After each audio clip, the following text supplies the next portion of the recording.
Claude versus ChatGPT. Which one should you be using right now in your business? In this video, I'm going to go through the pros and cons of each, why you should use Claude and never OpenAI, and the best way to set up your phone so that you can make sure that you make AI conversations a daily routine. Because if you don't master the skill of AI, it will consume you eventually. I literally just recorded a video about the dangers of the future of AI. And I think there's really going to be two camps of people who are using it really well and can work with the AI, and those who resist. And I think those who resist are going to have a really tough time justifying their position in an organization as more and more spend is going towards the AI models. So let's look first of all at Claude versus ChatGPT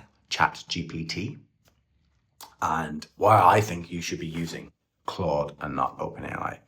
First of all, you have to look at the leadership of these two companies. I've said it previously in the past, look at a tech CEO and how they operate, and you're going to see how an organization is going to operate. Sam Altman's OpenAI has been embroiled in public litigation against Elon. It has pushed the add button as soon as it could. It started out as a not-for-profit, and then as soon as it could, Sam Altman switched it to being a for-profit organization. So look at what people do rather than what they say. So Sam Altman has been repeatedly doing things that are against the best interests of humanity.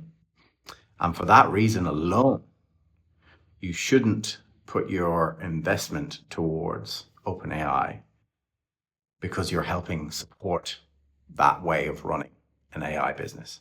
Claude, on the other hand, Dario, seems to be much more human-centered. He has made multiple decisions where it's not actually in his best interest to do it, but he says, we're not going to release this product right now because there's, around the mythos thing where they needed to make sure that that was up to scratch before just releasing it to the public because it had so much potential. So I think when you see someone acting in that way, I think it makes me trust Claude and Anthropic in particular. So I think that is sort of the main reason why you would use Claude over ChatGPT.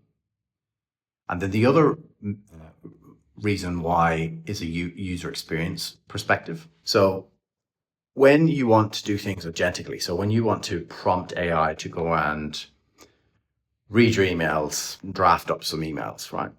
To do it in OpenAI, it will open up an agent window and you'll still be in the OpenAI interface and it'll just go into your browser and it'll click, right?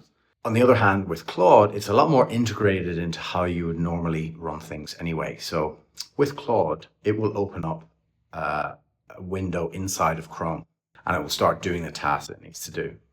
So from a user experience point of view, that is much better because you can prompt it. Say, for example, I work a lot with LinkedIn.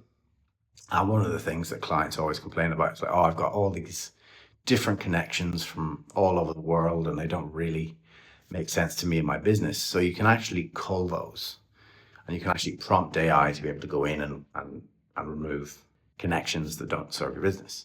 You can go in and prompt it to do that, and then you can be working on a client project or whatever else. So it's a much better user experience. And ultimately, we want AI to be as easy to use as possible and as low friction to use as possible. So that brings me to my final tip around how to get more and use AI more. So on your phone, there's the bottom line of apps. On iPhone, you can actually, if you hard press those apps, they'll start to vibrate a little bit and they'll have a little X on them. You can actually move apps in and out of that bottom menu bar. So what I've actually done is I've swapped out that bottom menu bar with one of the apps and brought in Claude. So anytime I open up my phone, it's right there to just press and prompt away. This is the thing that's going to get you the daily reps in and be able to be a lot more efficient with your AI usage. Now, YouTube reckons you want to watch this video of mine next. I'll see you there. Bye.